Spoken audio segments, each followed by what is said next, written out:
partir de este momento, la obsesión nacional es averiguar dónde está Roldán. ¿Dónde estás? Quiero verte. ¿Dónde estás? ¿Dónde estás? Se le sitúa en Alemania, en Estados Unidos, Venezuela, Angola. Sin embargo, Roldán estuvo los 11 meses de su fuga muy cerca de España. Quiero verte. En París.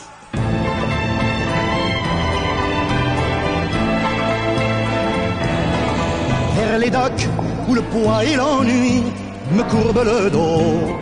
lo he dicho alguna vez que he estado en Francia todo el tiempo. Él estuvo primero en un edificio, en un gran edificio de cientos de apartamentos, vivió ahí varios meses, no salía, le llevaban la comida, se hinchó a comer latas, se lo cuenta él, me lo cuenta a mí.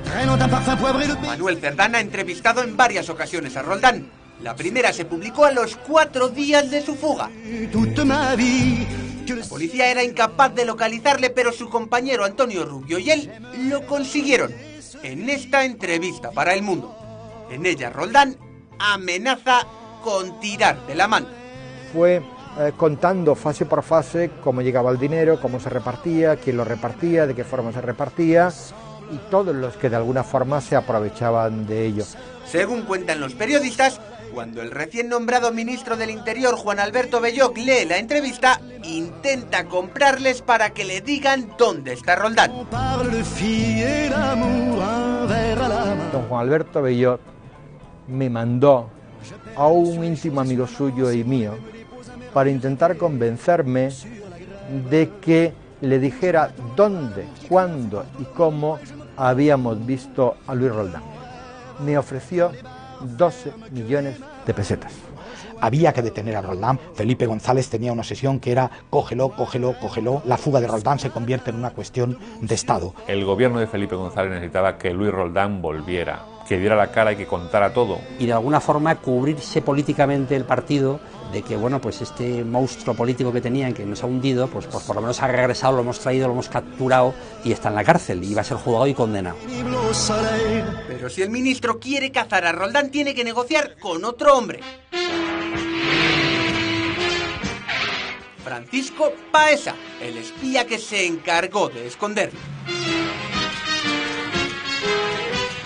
¿Alguna pregunta?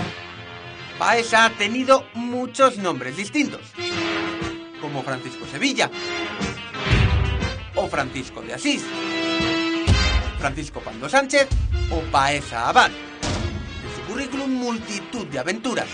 Traficó con armas con el Irán de Jomeini y las guerrillas angoleñas. Enamoró a Dewi Suharto, la viuda del dictador indonesio, para que financiara sus negocios. Es el espía que coló a ETA misiles con transmisores ocultos para que la policía localizara sus zulos. Y se dice que fue el negociador del gobierno para callar a los testigos del GAL. A mí me echan todos los muertos y yo no tengo nada que ver, vamos. Es un personaje de novela, sin duda, de los que hay que hacer películas. Era o es un personaje interesante desde cualquier punto de vista.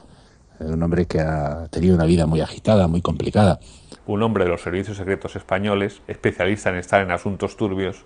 Y que ciertamente, en un momento determinado y en más de un momento, ha ayudado a los servicios de la policía de este país, en más de una ocasión. Bueno, es el muñidor de muchas historias, y en esta en concreto estaba en medio de la historia. Roldán le paga a Paesa 1 millón de euros para que le esconda a él y a su dinero. Y lo hace, pero luego el espía le traiciona por el doble. Supuestamente el ministro Belloc le ofrece 2 millones de euros por convencer a Roldán para que se entregue.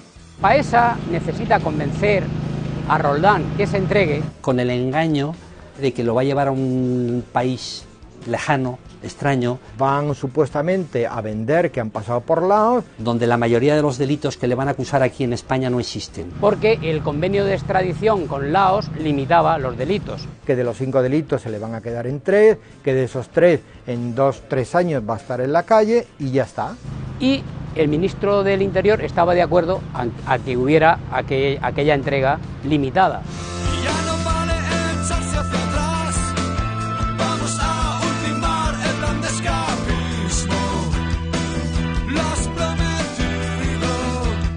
Roldán, que lleva 11 meses huido, que lo está pasando muy mal. Pica como un tonto. Está hundido personalmente, no aguanta la fuga, ni vivir escondido en un piso en el centro de París durante 11 meses. Louis Roldán jamás estuvo en Laos y se entregó como si viniera procedente de Laos. Y se montó la historia de los papeles de Laos, que era todo mentira.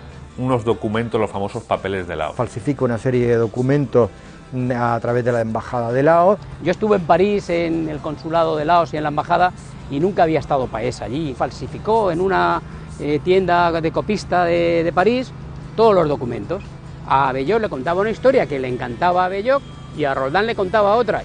Belloc estaba cometiendo una irregularidad a sabiendas y Roldán creía que cuando viniera a España pues iba a tener un tratamiento especial. Pero lógicamente cuando llegó aquí y la jueza supo que nunca había estado al lado, ni que había acuerdo con Laos, ni nada de esto, le imputaron todos los cargos que en principio tenía. Se descubre que efectivamente lo han engañado y que aquí va a ser juzgado por todos los delitos que cometió, y así fue. La entrega de Roldán se produce en el aeropuerto de Bangkok, el lugar acordado entre Paesa y el ministro. Allí le espera la policía y le traen de vuelta a España. Pero Roldán estaba allí con gabardina. ¿Cómo puede estar con gabardina en un clima tropical? ¿Cómo no se da cuenta, él perteneciendo a la Guardia Civil, que tiene una indumentaria inadecuada para el lugar donde se encuentra?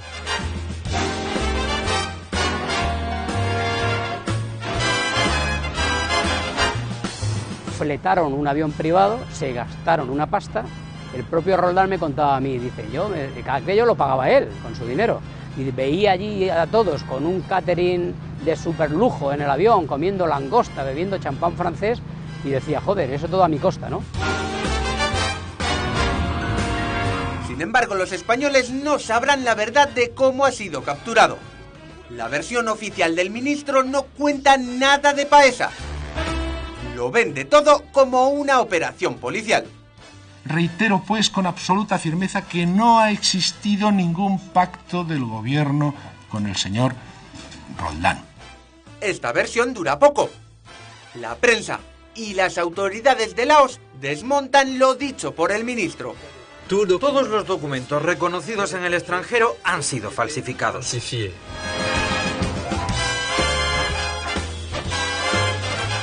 Ángel Olivares, el entonces director de la policía y responsable de la búsqueda de Roldán, sigue asegurando 20 años después que todo lo que hizo el gobierno fue legal. El ministro y la policía no mintieron nada. Dieron toda la información que se podía dar en su momento. ¿Sabes si se le llegó a pagar? Eso es una información que no puedo proporcionar. No quiero decir nada más. Ni todo lo publicado es verdad, ni se ha publicado todo lo que hay. Juan Alberto Belloc no ha querido hablar con La Sexta columna. Hasta luego. Lo que nunca nos contó Belloc, y nosotros y otros periodistas de otros medios demostramos, es las cloacas en las que el gobierno se tuvo que meter en aquella época para conseguir que Roldán volvieran. El ministro Belloc se montó una película, se organizó su propia historia, mintió. El que se llevó ahí el gato al agua fue Paesa, se llevó el dinero, los dejó a todos compuestos y sin novia. No, yo creo que los dos sabían muy bien lo que hacían. Que lo tuvieran pactado o solo hablado, pues no lo sé. Pero sabían muy bien de qué iba la película. Aquello estaba amañado. No cabe la menor duda. Si la detención fue de una u otra forma fortuita, bueno, pues mire, ahora ya tenía poca solución, ¿no?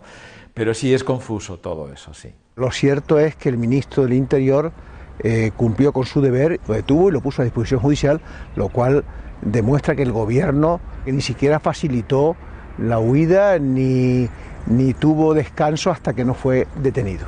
Y que, en contra de lo que se dijo, ha sido juzgado por todos los delitos que se han averiguado y no ha habido ningún tipo de condicionante para que los tribunales ejercieran su labor.